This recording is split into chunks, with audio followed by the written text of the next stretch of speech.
Ayan po mga kapapsi, nagantay po tayo sa magre-receive. Nandun pa daw siya sa taas.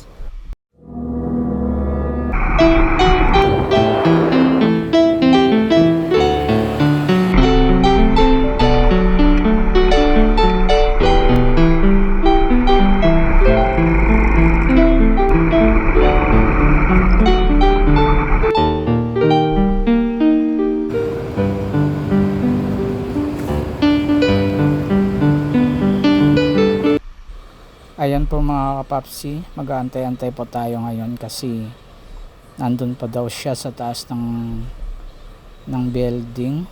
Nandito po tayo ngayon sa Makati, BGC pala to, BGC Taguig. Ayan, nantay natin siya mga kapapsi, yung magre-receive ng parcel po to mga kapapsi galing Cainta. Ayan, wala tayong magawa kasi yan ang trabaho po natin, magantay. Ayan, habang walang ginagawa para hindi tayo maboring sa kakantay, video muna tayo. Ayan, mga ilang minutes pa po.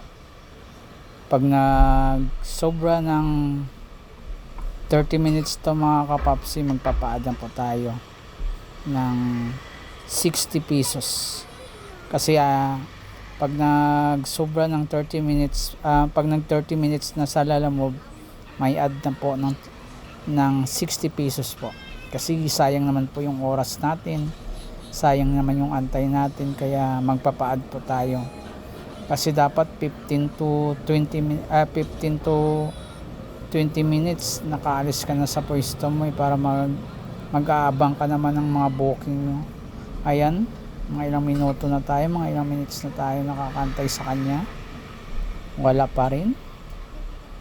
Matyaga po tayo mga kapapsi.